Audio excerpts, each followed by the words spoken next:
Chancellor Mel Stride is here with us now. Thank you very much for being Pleasure. with us. Good to see you. Fresh from your appearance in the House of Commons. What's your reaction to what we saw today? I think it was a moment of reckoning. I think this was a moment when we saw that the Chancellor had lost control of the public finances, and I think that will have, and is having, deep impacts on real people up and down the country. We're seeing higher inflation, higher prices, interest rates higher for longer, more on people's mortgages, and we're seeing growth, of course, that was halved this year.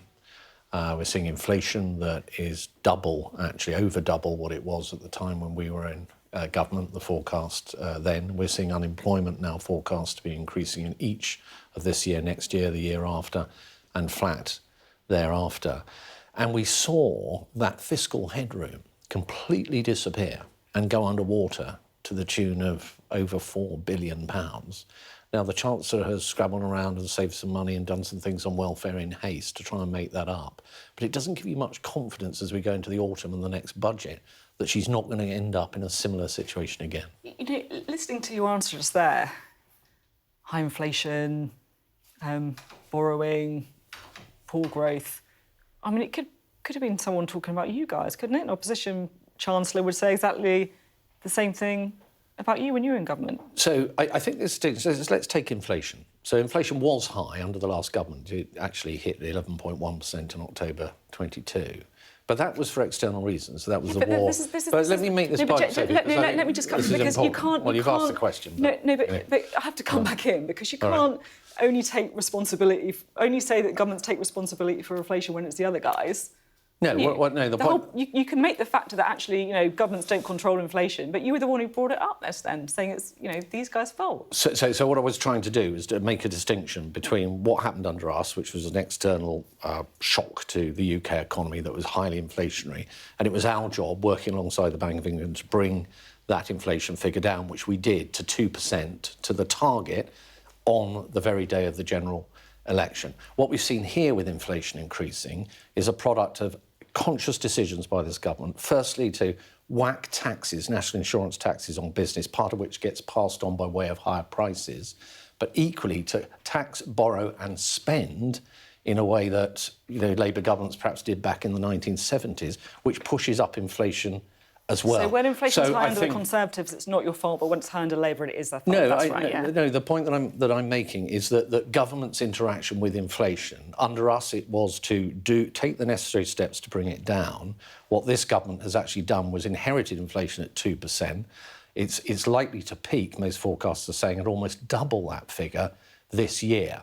So they have been inflationary. Now, that has real impacts on people up and down the country, because it means interest rates are higher for longer. That's a monetary policy response. So that means more expensive mortgages for people. It means businesses having to pay more on their borrowing costs. And it also means, given we've got a very large national debt, that the amount that we have to pay to service that debt, which is the main reason why her headroom disappeared almost entirely, goes up.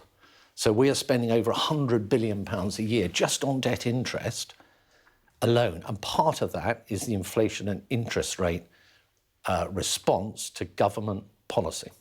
Her choices. A big part of what happened today was changes to welfare. And you, of course, you know, used to be responsible for welfare when you were in government.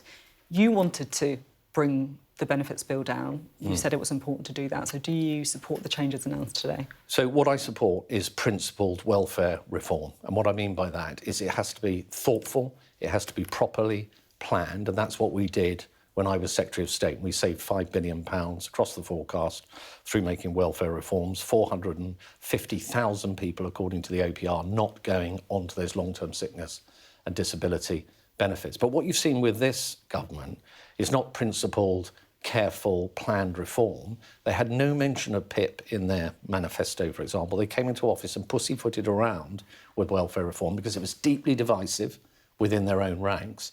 And then when Rachel Reeves suddenly discovered from the top of the sinking ship that they were running out of money, out went the call for the savings. It was rushed and it was botched and last minute. Now, that's not fair on millions of people, that many of whom are vulnerable and need to be supported, because you don't rush those decisions. And it's not fair on the taxpayer because they didn't save enough through the welfare changes that they're making. You can argue about the whether it was rushed, the motivation for doing it, the unhappiness in the Labour benches. But the principle of it, that we've got too many people claiming disability, particularly we've seen an increase with those with mental health concerns claiming benefit. You support that, don't you? I support getting the welfare bill down, and I support making more progress than this government is making in doing that. But I would do it in that principled way that I've described. So if you take PIP, what specifically have they done? Let me give you wrong? an example. Yeah. So if you take PIP, OK, what they did was they just rushed in. They've changed the points that you have to get in order to qualify for PIP. So they slimmed down the gateway into that benefit.